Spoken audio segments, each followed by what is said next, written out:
Over the last few years, Nike has experienced a significant decline in its market value, imploding in a way that has taken many by surprise. At one point, the company was worth over $100 billion more than it is today, and this dramatic drop began to unfold after 2021. The fallout was so severe that even top executives weren't spared from the consequences. Public sentiment reached a boiling point, and there were widespread calls for the CEO to be removed from his position. Ultimately, he had no choice but to step down, marking a significant turning point for the sportswear giant. Yet this downfall begs the question, is the decline of Nike a symptom of sports losing popularity overall? Interestingly, the answer is no, at least not in the way many might think. While Nike struggled, their competitor, Adidas, managed to fare relatively well over the same period. This despite Adidas severing ties with one of its biggest collaborators, Kanye West, or Ye, and ending its highly lucrative partnership with Yeezy, which many thought would spell disaster for the brand. Instead, Adidas weathered the storm, showing that the sports and apparel market still had strong foundations. Despite its challenges, Nike managed to secure what might be one of the most promising deals in recent sports history. The company signed one of the rare, once-in-a-generation athletes who has the potential to be a billion-dollar name, Caitlyn Clarke. When you look at the history of Nike, they've always had an eye for these types of athletes, icons who transcend their sport to become global figures. Michael Jordan, Tiger Woods, and LeBron James are prime examples of such athletes, each revolutionizing their respective sports and raking in astronomical revenue for Nike. Now, Caitlyn Clarke has joined this elite group. In April of this year, Caitlyn Clarke signed an 8-year deal with Nike, potentially worth up to $28 million. Considering the magnitude of her talent and marketability, this deal seems like a steal for Nike. For them, it's a super cheap contract, especially when you think about the return on investment they'll likely see once they roll out her signature shoe line. With Caitlyn Clarke's rising star in basketball and her ever-growing fan base, Nike could make a fortune with her, much like they did with Jordan and LeBron. However, despite Caitlyn's overwhelming success, including her unanimous selection as the WNBA Rookie of the Year, there has been no official announcement about a Caitlyn Clarke signature shoe. Fans, analysts, and the sports community are left asking, why? Nike's official explanation is vague, and frankly, it doesn't add up. There's more to the story than what they're letting on. Caitlyn's relationship with Nike started earlier than many might realize. When she was still in college, she signed an NIL deal with Nike. Even back then, Caitlyn was already a household name in the world of college basketball. Her popularity exploded, and she became the most recognized college player in the country, by far. In fact, she was twice as recognizable as the second most popular college athlete, Angel Reese, and 4 times more popular than the top men's basketball player. This is something that had never happened before in college basketball history. As Caitlyn transitioned into her professional career, several major shoe companies vied for the chance to sign her. Under Armour, for example, was eager to make her the face of their Curry brand, while Adidas and Nike also showed strong interest. In the end, Caitlyn chose to remain with Nike, largely because of how the company had marketed her during her college days. Everyone was on the edge of their seats waiting for the inevitable announcement of Caitlyn's signature shoe, but surprisingly, there was no update. Then something unusual happened. Around the same time, WNBA superstar A'ja Wilson, who had just won another MVP award, announced her own signature shoe with Nike. A curious detail emerged. Wilson had started working on her shoe deal with Nike back in 2023, and it wasn't expected to hit the shelves until the spring of 2025. This meant that Nike's shoe development process had extended to a 2-year timeline. Based on this pattern, Caitlyn's signature shoe might not be released until 2026 or 2027. This revelation left many people puzzled. Why was the timeline so long? Nike explained that the process of creating a signature shoe is a delicate craft that requires collaboration between the athlete and the Nike design team.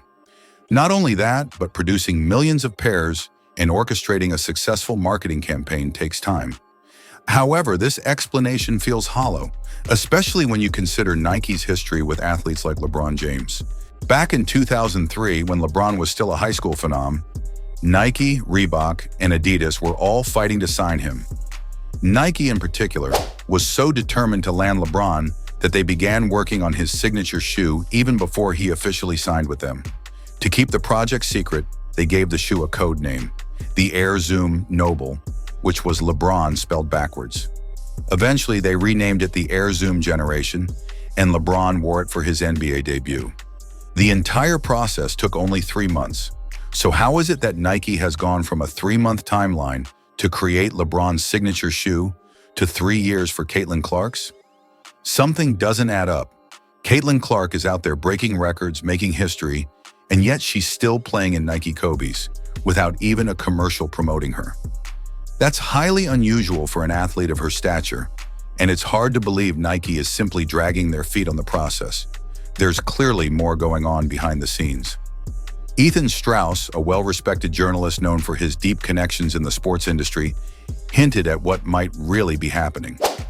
On his Substack, Strauss wrote that his conversations with insiders suggested that Caitlyn's delayed signature shoe might have something to do with A'ja Wilson. When Caitlyn first signed her $28 million deal with Nike, there was a significant backlash on social media. A major newspaper even ran a headline that read, "Caitlyn Clarke is reportedly getting her own shoe. Here's why people are angry." The article explained that while Caitlyn getting her own shoe was a major moment for women's basketball, the announcement sparked controversy because of the racial dynamics involved. At the time, A'ja Wilson, a black WNBA player who had just won MVP, didn't have her own signature shoe, whereas Caitlyn, who was white, was on track to get one before even playing a single WNBA game. Many fans argued that Wilson deserved a shoe before Clarke, and the sentiment grew to the point where some felt it was a matter of fairness and race.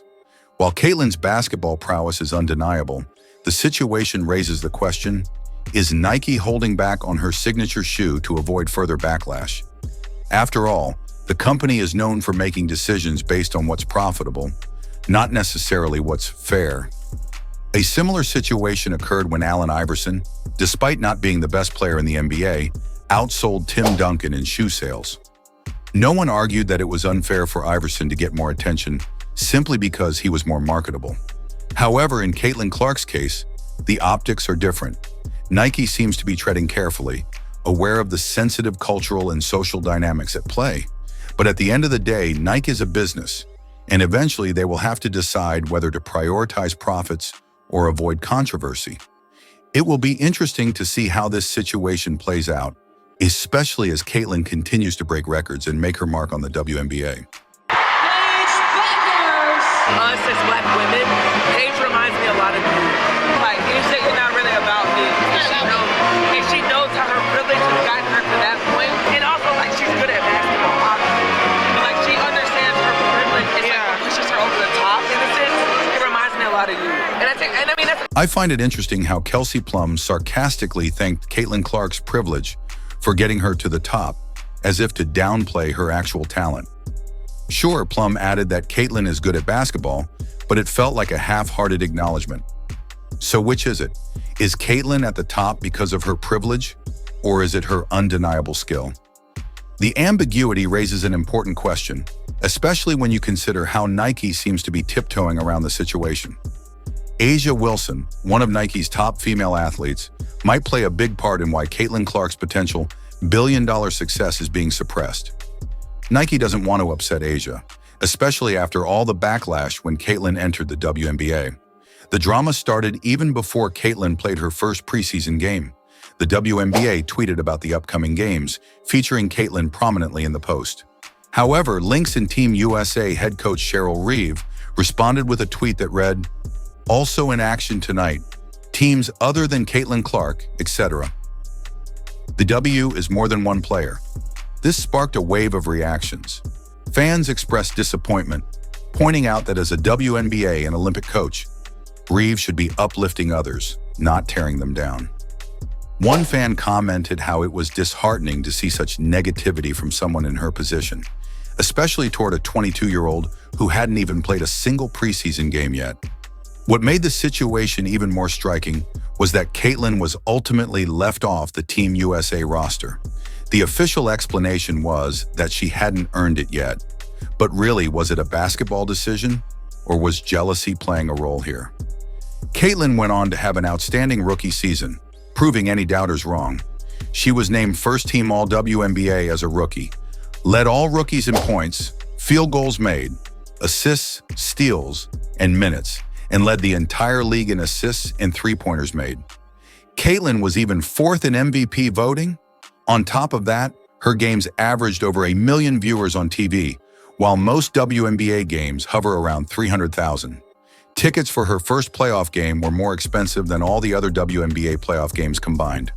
Her impact was so undeniable that when the Washington Mystics hosted her team, the Indiana Fever, they had to move the game to the Wizards Arena to accommodate the flood of fans. That game set a WNBA attendance record. So yes, despite the hype, Caitlyn is as good as advertised. Eventually, even Team USA admitted that leaving Caitlyn off the roster was a mistake. But the bigger question remains, why hasn't Nike given Caitlyn her own signature shoe? It's clear they're afraid of the social media backlash that could come with it. Nike has already faced criticism over giving too much attention to white players, and the fear of controversy might be holding them back from fully capitalizing on Caitlyn's massive potential. With all the heat they're under, it's no wonder the CEO had to step down.